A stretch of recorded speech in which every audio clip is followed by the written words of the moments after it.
Recording. All right.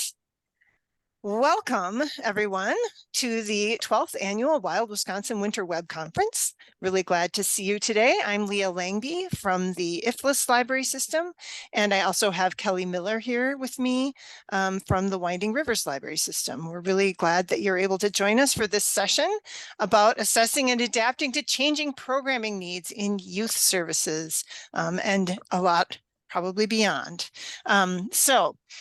We have Jennifer Wharton here with us from the Matheson Memorial Library in Elkhorn, Wisconsin. And she'll be talking about this topic with us. I'm sure that we're all going to have a lot to learn from her. So when you're ready, Jennifer, please go ahead and start. Hello, welcome.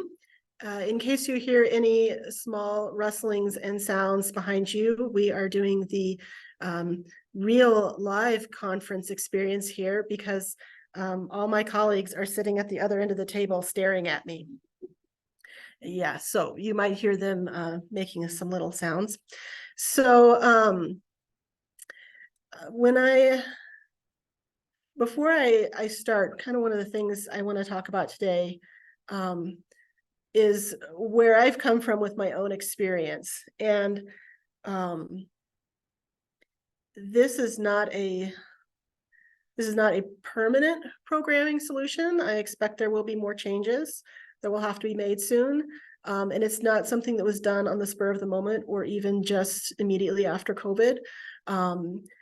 And it's took a long time in the planning.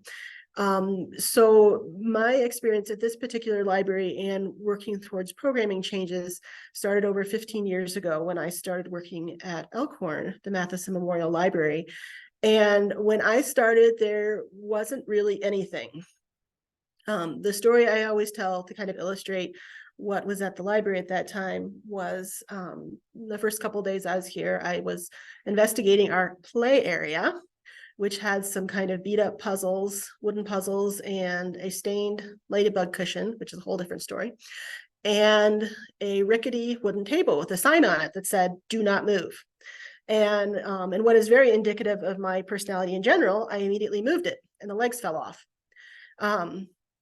So I have spent the 15 years after that moving everything. Yeah, my staff is all laughing at me now.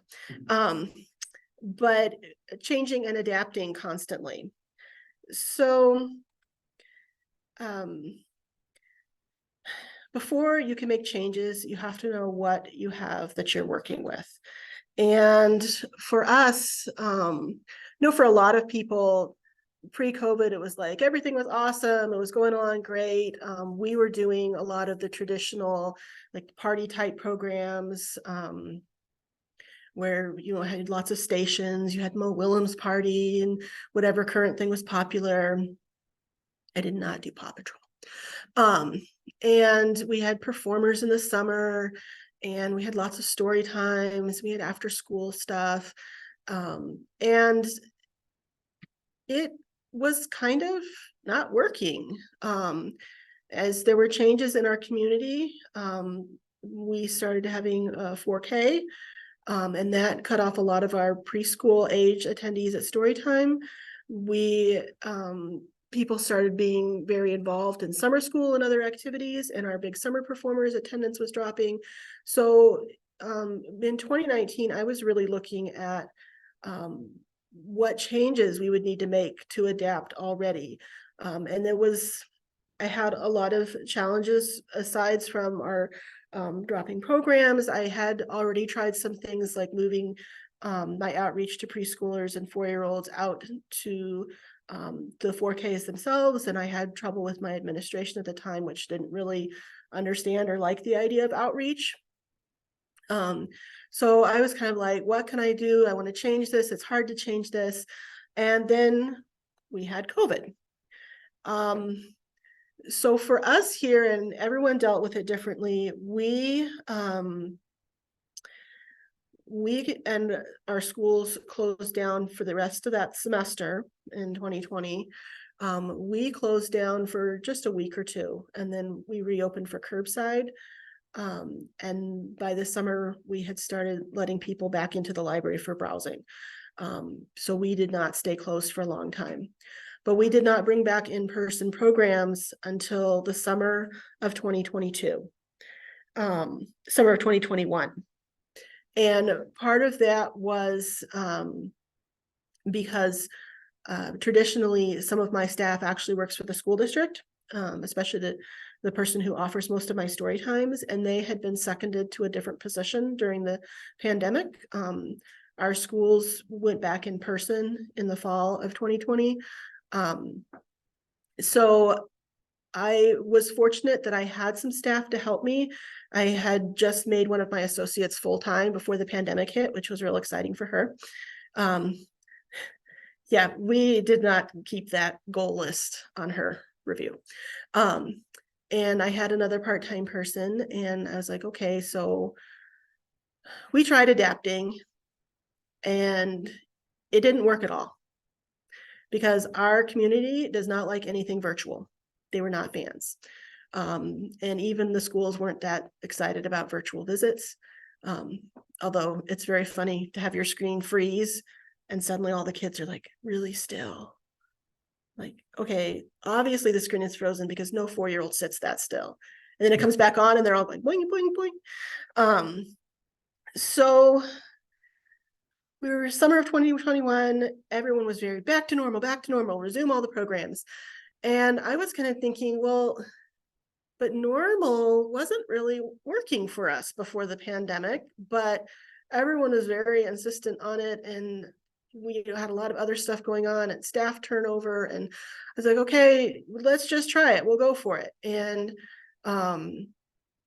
I had made a few small tweaks, but we tried to go back with, the big weekend programs, the parties, all the really specific programs. And I spent a lot of time building programs over the years. I've been here over 15 years. And I'm like, it's still not working. So we had some of our changes involved a change in our administration. We had a new director and we had new staff, and we did a strategic plan this past spring. And with all of those challenges, I was like, you know what? Now is the time to really revamp our programming and put aside what we used to do and our own feelings about it. And let's look at what we really have and move forward with that. So when you're reviewing your assets and challenges, data, I love data. I love spreadsheets. This is a sample of my yearly spreadsheets going back to when I first started. This is last year's. You see, I keep track of, because the DPI keeps changing how we report the annual reports, which I'm not at all annoyed about. I've tried to keep as useful records as possible, but I can go back and look and I can see in 2019 pre-pandemic, this was our children's, our general children's statistics. We had almost 400 programs, 10,500 attendance, 130,000 circulation. And by 2022, our circulation was getting back up there. We were up to 100,000. We actually had more programs and more attendance, but we were kind of burning out. And like I said, we had a lot of major staff changes coming up. One of those was that my school colleague, who was a very major community figure, was going to retire, who did my story times. So I took a deep dive into my statistics and looked back, what was I doing those years? What kind of attendance were we getting? Which programs were working out and which weren't? How were we defining what it was successful? And one of the ways I did that outside of just reviewing the data is I keep on my main blog a weekly overview of what's happened that week. And sometimes the notes are things like, this was a horrible week and I just want to sleep.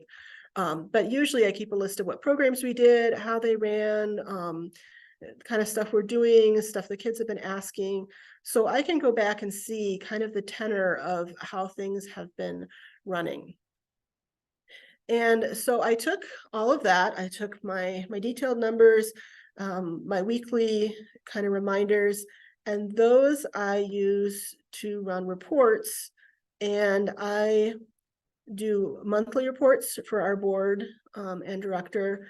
I also usually do an additional report covering the summer, and then a yearly report. So I went back and I reviewed my reports and looked to see how things had been going and how I was presenting information. And with all of that together, I had a lot of data. I like data, but you have to do something with it. So in addition to the data of just the numbers of attendance and programs, I also looked at our assets, which can be either, well, it can be an asset or a challenge or both. So I looked at the current staff that I had. I have one full-time associate. I have one part-time associate. I have my school colleague, and then I have my own manager colleagues. And I went through and thought about, what are our strengths and weaknesses? One of my weaknesses is I am not good with babies. Baby story time with me is very, very short because I don't know what to do with them. I need like some feedback. One of my staff is great with teens, naturally, so she's the teen librarian, but she's not so great with story times. She's sitting there staring at me. But she doesn't need to be. That's, not her thing. So I have, everybody. So I look through and like, how can we play to people's strengths and weaknesses? And how much preparation do people need? What do people need to be successful? And here, especially in the teen department and somewhat in the adult department too. By the way, part of that staff turnover was we were rolling through adult services librarians, and we have somebody now. Yay! Hi, Tanner. But we had nobody or ineffective people during those tumultuous years. So I was bringing adults in to some of my kids' programs. And so a lot of people are like, well, you could do a lot more with volunteers. Volunteers are not free staff. Volunteers, especially the teen volunteers, they are their own program. And one of the changes we made was to actually list and count them as a program. So we've got all our data, numbers, reports. We've assessed our staff, what are our strengths and weaknesses? What are we good at? What do we need to work on? What kind of things do we hate to do? And we'll do reluctantly because it's part of our job, but we don't like it. What do they need to be successful? And then we looked at our time. One of the things that I had struggled with coming out of the pandemic that we'd always struggled with was staffing our youth services desk. We have an information desk, we have a youth services desk, and we have never had enough staff to staff all of them full time. And especially prior to the pandemic, I struggled a lot in staffing youth services desks because my staff were also taking a lot of shifts at the information desk. And we can't be in two places at once. So I talked a lot with my new director and our management team about what our priorities were for staffing the youth services desk, what was a realistic schedule there, and got feedback from our board as to what they wanted there as well. And part of that is if you're going to do programs, even the simplest programs, you got to have time to plan them. So that was counting up our time, being like, do we have time to plan these big themed parties, these big extravagant programs? Do we have time to plan a lot of little intense programs? And then finally, our budgets. Do you know your budget? I have some colleagues that don't know their budget. And I feel for them. Do you know how much money you're going to have at the beginning of the year? Is your budget all fundraising? Our programming budget is primarily comes from our friends of the library, but it comes from their big fundraiser, which happens the prior year. So by the end of the year, we know how much money we're going to have for the coming year. And we can potentially fundraise or ask the friends for some more, but we have a base number. So with all those things together, the second half of knowing who and what you're working with is going forward and looking at your community. And we had done a strategic plan prior to COVID. I'm not good with numbers. I think it was 2018, because it was like 5 years. Yes, 2018. It's really helpful to have people standing back there. So we had done one then, and at that time we had like a community forum with people responding.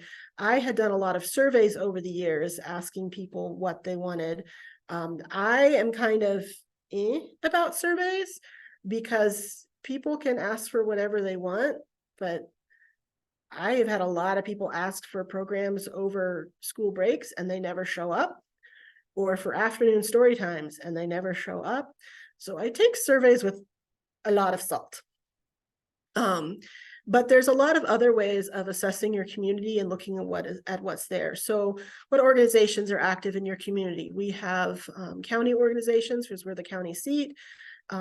We have a lot of school connections. How are we connected to these different organizations? We have a large community room, so we provide space for a lot of meetings, and that is a good way to connect, like with our Rotary, all those different ones. So it's kind of like going through and looking what your assets are, what community organizations are available, which ones you have a relationship with, which ones you could have a relationship with, and then looking at how those have changed. And the big one for us, primarily in youth services, but also in general, because our library is very collaborates a lot with our school district, was looking at how our school district has changed. And one of the major things that affected our programming for families, but also for adult services, because we're a very we have a lot of families here. Most of our library users are either seniors or families with young children. And our schools had added in a lot of extracurricular activities, a lot of additional supports, a lot of just more things to support the community over COVID. So that was something to really take into account. And then just looking at how people have kind of changed over the last few years. And this is true, I think, even without the COVID, that what people expect changes, what they, their use of technology. We might have had 10 years ago, all the adults wanted to do was come to a book club. Well, now we have super successful book clubs, but we also have adults that want other things too. The expectations of how things work through technology have changed. And I look to see, what are families looking for their kids that they weren't looking for before? One of technology is a big thing for us. I know a lot of libraries have seen people who want more technology with their kids. For us, a lot of our population doesn't want tech stuff with their kids. They get that at the school. The school's got all the maker labs and everything. And what the community expectations of the library are, and how people feel about the library in general. Those are, I think, really important before you start planning programs, because you've got to kind of know if you like, this is an awesome program and it's amazing, you put all this time into it, and then people are like, eh. Well, if you aren't aware of your community, you never know. I mean, of course, you can have everybody want it and then they still don't show up, but that's how it goes. So you've got all your assets, you figured out what you have to work with and your challenges. And I'm going to take kind of a brief moment here and the library profession is it's kind of close to teaching, in that most of us are here because we want to be here and we love what we do and we care about it, and it's a service profession, and we do more and more and more. But realistically, you have to think about what you've got. So we've done our data, we know what we've got. What can you realistically do with that? So, and all you youth services people out there, I realize that this picture is not fourth graders, it's second graders, but I didn't have a picture of the fourth graders. They're very short fourth graders. So when I do school tours and field trips every year, I have a spiel I give to our fourth and fifth graders, and it's really intended to both explain that we are not in loco parentis and we do not monitor what they read or check out, and also to head off issues with them when they go into middle school. So I usually say, I look at them all and I say, you have a school library. Yes, they all have a school librarian. It's like, okay, who's your school librarian? They all know their school librarian. And I was like, how many people does your school librarian serve? Well, she does stuff for all the students and stuff for the teachers. So how many kids and teachers are in your school? And for us here, our elementary schools, it's about 400 to 500. I'm like, okay, so Mrs. S is the librarian for about 500 people. And they're all kindergarten through fifth grade. So that's her audience, kindergarten through fifth grade, and her teachers. How many people is Miss Jennifer serving? And of course, there's always that one kid, 1 million. Most of them have at least a general idea that our town is about 10,000 people. And then I tell them that we serve the town of Elkhorn and the townships around it. And our official service population is 25,000 people. So if I am serving 25,000 people, do I have time to do all the things that your school librarian might do? Well, no. I don't have time to look at the books you're checking out, neither does she. That's your parents' job. I don't have time to sit down with you and talk about what's going on or take you to the principal, i.e. our director, and figure out what's going on. I'm just going to ask you to leave for the day. The fourth graders totally get this. They're like, oh, yeah, okay. A lot of adults don't get this. And it's hard to navigate because we value service to individuals and forming those relationships. But you have to always be thinking of the big picture. And I'm thinking of the big picture of those 25,000 people. So when you're looking at what the resources you have, you've gone through and assessed your resources, and are you putting in more effort and getting diminishing returns? And that cannot even be a number thing, maybe. Maybe you're putting in a lot of effort to run these same programs, but you're getting the same group of kids over and over again, the same small group of kids.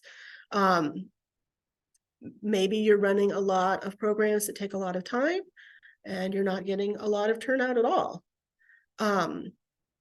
Does your community have unrealistic expectations? And that can be really challenging. We have run into that with our story times before in the past, with our previous person who retired, where people wanted the room to just magically fit 70 people, and that doesn't work. And then they wanted other people to be gone and make the room smaller, and like, no. With our adults, they decide that this year they've decided they really love painting programs and they want us to run them every week. And I'm like, we don't have the resources for that. How do you get along with your administration? Do they have unrealistic expectations? Are they expecting you to run 10 programs a week? Are they expecting every story time to be packed full, but not too full? And looking forward into the future, I think we're all probably going to be dealing with some form of increasing demands. People always want, well, why don't you do this? Why can't you do this service? And it's very rare that our resources expand. They're usually shrinking. And this is something I still struggle with, but what I have really learned over the years is to be proactive and not reactive, especially in conversations with both patrons and your administration. Think ahead. What are the things people might come and ask me? Are they going to say, you know, story time is so crowded, why did you let it get this way? How am I going to deal with that if that happens? If you have to cancel a program that a small group of people are really intense about, what are you going to offer instead? How are you going to explain that? Especially for administration, frame your own narrative first. I learned to adapt the way I was writing my reports to not to be dishonest. I'm always honest in my reports, but to emphasize and be like, we've been spending a lot of time on this particular program and we're only getting this many people. So we're going to pivot and try this instead. So frame your narrative before your board shows up and is like, why aren't you doing this? You always used to do this for 20 years. And especially with the patrons, listen and don't justify what you're doing, because most of the time they just want to complain anyways. So if you just say, you know, I see what you're saying, you know, let me have your feedback, we'll discuss it. And you can discuss it. I mean, maybe your discussion is, but trying to explain to them the big picture of the whole library, very few patrons are going to see that because they're just seeing what's affecting them. So listening, taking it into account, and having a response, but not trying to justify what you're doing for everyone is I think going to be more helpful. So we've got all of our data. We're being realistic about what we can do, and we're ready to move forward. So one of the things that I've always been very interested in is process versus product art. And this is something that a lot of people who do story times are going to be most familiar with. You can find, there it is. You can find a lot of different links all over the website, on all over Google, on process art, and different people who propound it. A lot of museums do a great job showing this. But the basic idea is that process versus product. When you do product art, you've got one sample, everybody has the same pieces, everybody makes the same thing, it all looks the same. Process art is about the process. And this is especially good for children because they're exploring, they're learning, they're touching. But it's not so much about worrying about what you're going to end up with. So I have taken a lot of the ideas of process art and applied them to programming. And so that's what I call my process programming. For me, process programming means you have materials and ideas and suggestions, but you let the patrons form what they're doing. Now, I will say that this is harder to adapt for adults. Adults like to make something and they want to see exactly what they're making. Kids generally don't have a problem with it. Once they've grasped the idea that you're not telling them what to do, they're like, cool. But you can even open out product-based programming into a more process art version. And one of the major things that I've seen with that is having open-ended supplies and teaching people skills versus how to make something. So instead of saying, we are all going to decorate a candle jar and you know, with ribbons or something, you're saying, I'm going to teach you how to make candles, and then we'll go from there. And I will add as a note to this that there is a accessibility part to this. For I've noticed this more in kids because I work primarily with kids, but especially for some patrons, both young and old, they do need that more structure. It's not just a preference. They cannot handle an open-ended thing, it's very distressing to them. So I always try to have a backup of instructions, more details for those that need it. So I'm making sure my programs really are accessible for everyone. And the additional bonus of going to more process-oriented programming is one thing that really helped us in our turbulent years until we got a dedicated adult services librarian, because I did a lot of programming that was literally all ages, from toddlers up to seniors. And having those more open-ended programs meant I didn't have to worry so much about, is a grandmother with arthritic fingers going to be able to do this? Is a toddler who can't cut things yet going to be able to do this? Is a teenager going to think it's stupid and boring? Because you're letting people form it themselves. So the planning structure, I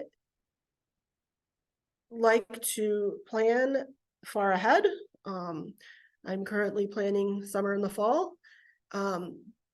But with the process art programming, I found it's a lot easier to be flexible within that structure. So I will say I have a series of programs with roughly the same name, and then we'll do different things within them. So I have, say, we're planning a Teens Make It.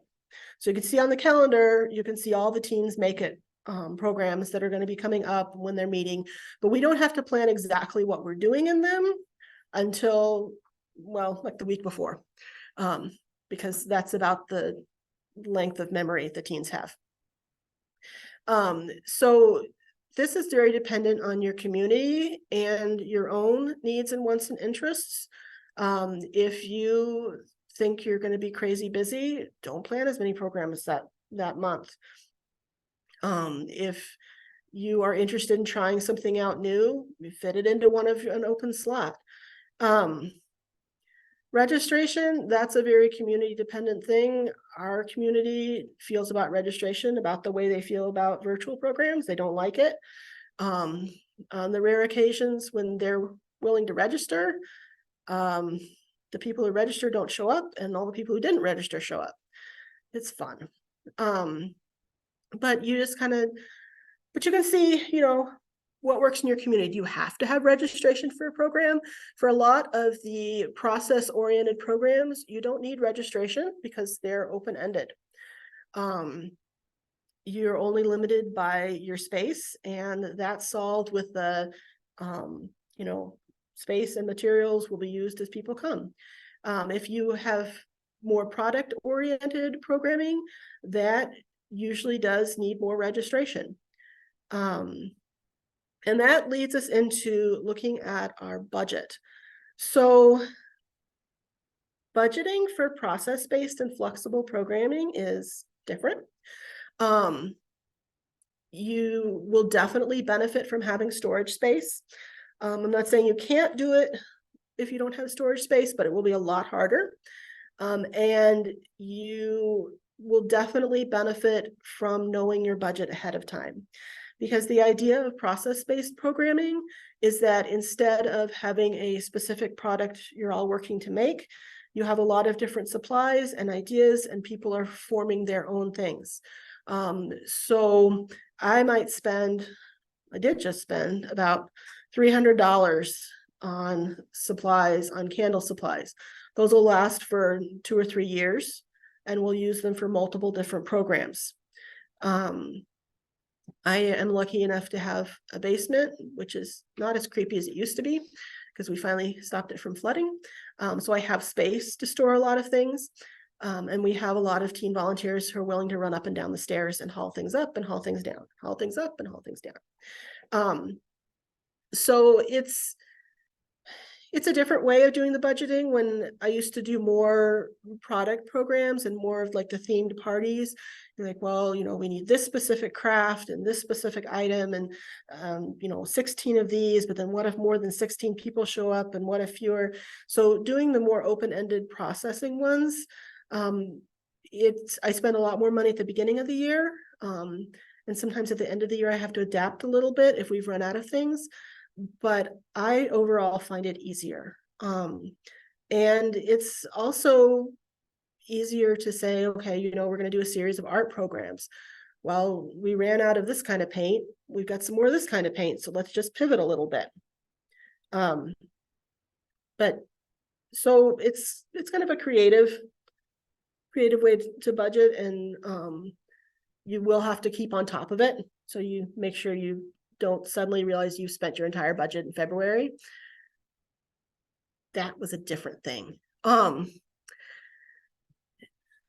And then you have to go ahead and plan your programs with what you have. So it's a lot more, I think, kind of almost more environmentally friendly, because you're recycling when using a lot of what you have. So programming ideas, what does this actually look like? So some family specific programs, we do our story times open to families in general.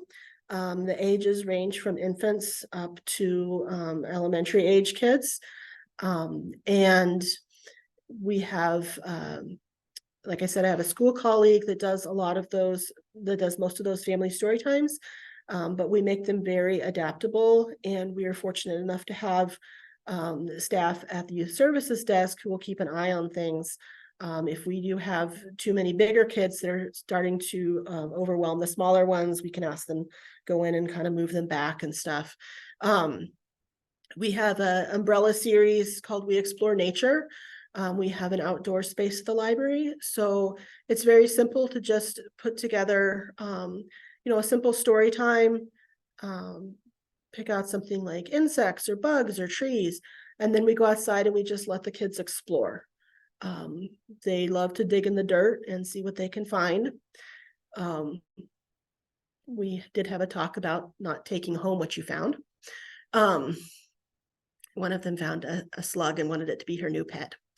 And a program that I tried out briefly last fall, Family Craft Night, was something where I did kind of an open-ended thing. We did stuff like watercolors. We just had a lot of watercolor paint. We had oil pastels. We let people play around with them. We did more kind of like general crafts. And there again, look at what does your community want? We had an okay turnout, a small turnout, which I was happy with, because of what I wanted was an evening program to catch those new people. But it turned out we had some other things going on, and we weren't able to offer that many evening programs because I'm not working every evening of every week. So that program went back on hiatus. More age-specific programming. We run a very open-ended Pokemon club. Basically, the kids come and they talk about Pokemon. We have some crafts available. We'll play some clips, but they're really just there to talk about Pokemon. We've done more open-ended fandom clubs where the kids can come and talk about whatever they like. We'll put out Legos, we'll put out crafts, just let them hang out. I run my book clubs this way. We don't all read the same book. We have a variety to pick from so that I'm covering all interest levels and all parent requirements. And then we'll do crafts or science experiments that all the kids can participate in. And then my truly all ages programs that I have offered both to families, to kids, to seniors, are my Project Explore and my Maker workshops. And Project Explore is more or less a very low-key pop-up maker space. We do not have a maker space, but most of our supplies, our ready supplies, are stored in and around our program room. So I open the program room and I let anybody who wants to come in and explore. So we have some people that are very interested in making specific crafts, some that want to try different things like building with cardboard or painting. We do a lot of work with clay. And it's very guided by the kids. I do encourage parents to come in with the kids. I have a lot of volunteers there to help the kids that are on their own. And it's it's not a kind of program I could run if I did a specific project. I know one Project Explore, we had over the course of 2 hours, this is a drop-in program, approximately 30 very young toddlers and their parents, ages 1 to 3. One Project Explore, we had 15 teenagers. So you don't really know what you're going to get, and having this stuff available and then letting them go for it is very freeing. And then maker workshops, where I focus on teaching the skills rather than making something specific. We do a lot of sewing, so I focus a lot on teaching people how to use a sewing machine and then letting them go through and pick out a project and work on it. The candle making one is a good one if you have the initial funds to invest in, because all it requires afterwards is just getting supplies of wax and then letting them experiment with it. Some other maker workshops we've done like carpentry with some basic carpentry skills. You have to have a good surface, because if you hammer on regular tables, it doesn't work. We've done jewelry making, where I've taught kids varying levels of skill in jewelry making. So from the little ones that are stringing pony beads onto pipe cleaners, up to our older ones that are using wire, fiber arts, crocheting, knitting. And once you've taught people those few basic skills, then they can come back to programs like Project Explore and pursue them further. So it's really hard to change things. And letting go of all those programs that I spent so much time planning was really hard. I had like a whole series of artist-based story times, and they were awesome and people loved them, and I had people coming from other towns, and then it dwindled and I had like one person, no people. I'm like, okay, I have to let it go and move on. But now we have new possibilities, and maybe in a few years we will find out that our community is changing and they really want to go back to the big parties and they want more specific product-based things. But for now, this works well for us. It's flexible, it works with our budget, it works for our community. I have the support of my administration. We're getting good turnout and use of the library, and it's working well for us. And it also lets us meet our community where they are and bring in adults, kids, everyone all together, as well as people with a wide variety of different needs. And the smiling teens did say I could use their pictures. They're very excited. So that's my new model of programming that we're moving forward to, and I would love to hear your questions and thoughts.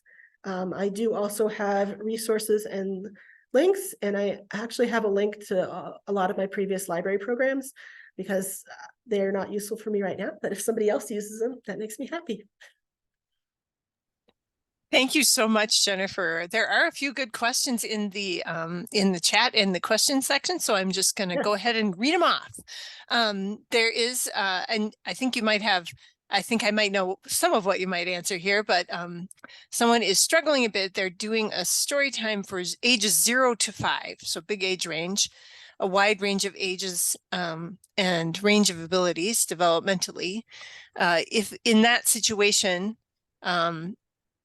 this person is struggling a bit about who to cater to and is curious about your take on that. Yeah, so that is tricky. We have, I have never been a big fan of specific age limits, so we've always had a range of ages and things. Generally, I go with one of two choices. Either one, pick the kind of the biggest age range you've got. Say you've got mostly 2-year-olds. All right, it's a story time for 2-year-olds. Gear your songs, your books towards the 2-year-olds, and then older kids, they're now your helpers. they're going to help you do story time. They're going to help you demonstrate the songs. They're going to bring stuff up to you. Younger kids are going to listen and bounce along on their mom and dad's laps. With the family story times we do right now, one of the reasons they're successful is the formation is the actual setup of our building. Our storytime programming room opens out into our play area, and we keep the doors open so people go in and out during story time. Miss Esther, who does most of our family story times, and Miss Andrea, who does our other story times, they will do a story time that's got things in it for different ages and interests, and they'll just kind of work through it and let the kids flow in and out. They usually have a core group of kids about age 2 to 4, depending on the time of the year, that'll be right up there in the front participating. And then the littler ones are going in and out. They're going to get their diapers changed and stuff. Some kids that are not interested in sitting and listening to stories or dancing or anything will wait and come in at the end and do sensory activities. So you have to let go of the kind of nervous feeling of, oh, not all the kids are engaged, not every single kid is participating, and just offer the program, kind of focus on the ones that are right in front of you and let the background move around you so they get out of it what they need. Thank you. Very wise. All right. We have another question. Can you give examples of what you would do with the bulk supplies you buy? For instance, if you buy all the candle making supplies over the course of several years, how does that play out? So I just ordered a new supply of candle making stuff, as I said. We have yeah, it's under one of my staff's desks. We have the initial layout that you need for it besides the supplies. I ordered Presto pots. They're basically like a little pot that they screwed a nozzle into and then charged you extra for, but it's worth it. And then we ordered some basic scents and dyes. Those will last forever. And we get all of our jars donated. We have a lot of jars. So all I'm really buying is some soy wax and gel wax. And we will do, how many programs we do kind of depends on the year, but we generally do soy wax candles in the winter because they're easier to cool when it's cool outside. And we will do them, I'll do an all ages one with families. We'll do ones with teens. We'll do ones with teens and adults. And then in the summer, we usually do gel wax ones. And those, they look like clear Jell-O. And then you can mix things into them, but they don't exactly harden. They're still like Jell-O, but they solidify almost instantly. So out of the supplies I bought last time, I think we ran probably 3 to 4 programs a year out of that one, over the course of 3 or 4 years. So, and that's a more specific supply. Something more general that I would get would be like paint. So I have about 4 different kinds of paint, I think.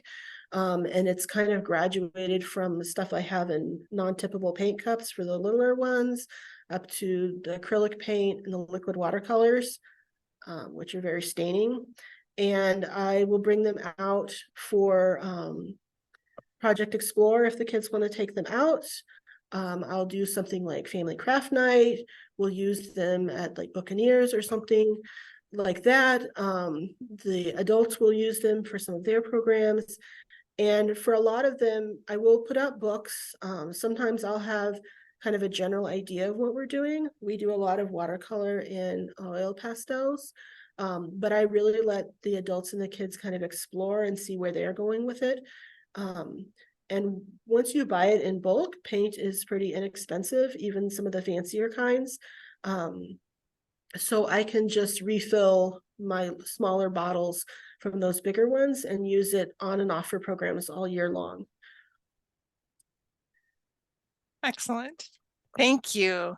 I'm trying to multitask a little bit too much here. Okay. let's see. We got a good question about teens. What do you find? Have you noticed a pattern whether teens are more likely to come to all ages, family targeted, or specifically teens only programs? Do you have a sense of that, or does it depend on the topic? It depends on the teens. We have a lot of larger families and a lot of homeschooling families. With them, the teens will come along to family programs. In the summer, teens will often come along with the younger kids. They're helping, and then they get to do it too. Because we view our junior and teen volunteers as a program, we count them as attendees, and we'll schedule them to be part of programs. And they do help us, like they'll help us set stuff up and move things around and help the younger kids. But a lot of times they themselves will just go ahead and do the activities too. We do some more age targeted programming for the teens. We have, like I said, a Teens Make It one, where they are doing some of those more specific things, like they're going to do candle making, their own candle making coming up soon. Our teens include middle schoolers. We don't have a lot of active teens. And that goes back to our school having so many additional activities. Also, most of our teens are working multiple jobs. So we have a small teen advisory board, and they like to do things more like put up bulletin boards and stuff like that. So it's very much on your community. We have not had a lot of success in getting teens to come to teen only programs. They usually get dragged along with other stuff, or they come to volunteer and then stay. It's like, oh, this is fun, but I'm not doing it, I'm volunteering. So that's kind of what works for us. I know other people might find teen only programs more useful. Excellent. Thank you so much, Jennifer. I have another question here. When you're doing that, for instance, the Project Explore programs, can you talk a little bit more about what the library staff, how they're interacting with folks as they're kind of doing their own thing or exploring? How does that work? So Project Explore is one of the programs that I run. And part of where most of our stuff is stored, our program room, it has one opening into the play area and one opening into our staff workroom that's shared by the youth services staff and the circulation staff. And the youth services staff are next to the programming door. So, and then I usually have 2 or 3 junior or teen volunteers hanging around. And then I have one of my associates is usually out at the youth services desk. So I will have the volunteers, we'll get the room set up with tables and stuff. We'll open all the doors. And then each person that comes in, if they haven't been there before, I'll give them a little spiel. You know, this is Project Explore. Let me show you where all the things are. Here's like the crayons and markers. Here's the paint and crafty things. And then come into this room, and these are the more dangerous supplies. And be careful using them and so on. And then I just kind of circulate through the room. I'll look at what the kids are making. We'll take pictures. If they're struggling with something, I'll help them a little bit or ask them, you know, how could we do that differently? Or I'll call over one of the teen volunteers. Like we had a kid who came in, and although it's on the sign, they didn't come in with any parent or adult, and they wanted to do origami. So I pulled origami books off the shelf, and they started looking through them, and they got frustrated because they were about 6 and they weren't quite sure what to do. So I had one of the teen volunteers sit with them and kind of help them along until they got going on it, and then they were good on their own. A lot of times, I'd say it's about half and half. The kids that have parents or adults that come in and want to craft or make things with them. And the kids that just kind of wander in, it's like, oh, can I come in? So it's very dependent on each kid. It's a drop-in, so it runs over 2 hours. And most kids stay for about 30 minutes. 15 to 30 minutes, depending on what they're doing. And it really depends on the kids. The last picture I had here down in the corner, that's Victoria knitting. She told me I could use her picture as long as she was not an example of a model. And she and a bunch of other homeschooled kids are very into fiber arts. So they come to Project Explore and they meet up with some friends and they use our yarn in the back and knit and crochet. So it really depends. I let the kids go, and I do have to help them get over that initial hump because they're used to being told exactly what to do and when to do it. Excellent. And then can you, I'm interested in how, you were saying that for some people, they really need more structure for sometimes not just preference, but yeah. Can you talk a little bit more about what kinds of adaptations you've found to be helpful in that kind of situation? So our largest special population is the special needs population. Our county has a special needs school, and so a lot of people move here for that. And we also have a collaborative relationship with a nonprofit called Seeds of Hope that serves adults with mental and physical disabilities, and they're here 3 days a week cooking in our kitchen, and then they usually are in the teen area, which I let them take over because there's no teens in it during the day. So one of the things I've found really useful, especially in something like Project Explore, where there's so much stuff, and some of the kids, you can just see them just like, oh, I don't know what to do. I will pick out for them something to do. Or I will say, look, this person here at the table is already doing this. Why don't you sit down with them and do that? And then maybe you can explore something else later. That's also a great way to promote your collection. I will pull general craft books or craft books on specific things from the back for them to focus on. With something like our maker workshops, where I'm focusing on the skills, I found that to be challenging with adults because they're like, well, what are we making? Well, how do I do it?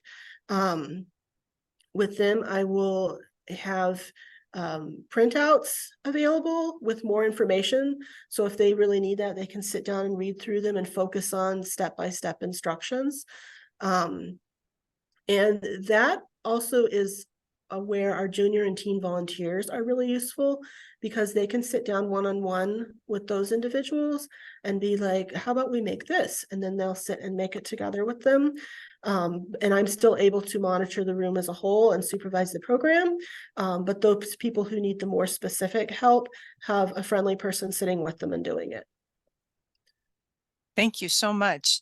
I'm looking here to see if I've missed any other questions. We have someone, Sarah is pointing out that they did a cookie in a jar program at the holidays, and she's planning to use the extra flour to make Play-Doh for toddler story hour. So there's another example of getting a lot of supplies and then finding other ways to use them. Yeah. Reuse, but don't leave your flour too long or the mice will get to it. Yeah. Could get, Not that that's ever happened. Could get nasty, but yes. All right. Okay, well, I think we are very much close to time. So I'm going to say, I don't see any other questions, but I do see some thank yous in there. So thank you again, Jennifer, for that great presentation. That was really relevant and useful, I think, to a lot of folks.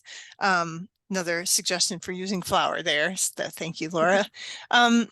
And I just want to remind everyone that there will be a quick little survey coming right after you're done, or it will also be coming via email. So please take a time to answer that if you don't mind. It's very helpful to us. And then just to encourage you to attend the final session if you have time and brain space left. It should be entertaining and interesting and fun with 9-time Jeopardy champion Ben Chan. So hopefully we'll see you there. And if not, thank you for being here today and have a great rest of your day. Thanks again, Jennifer.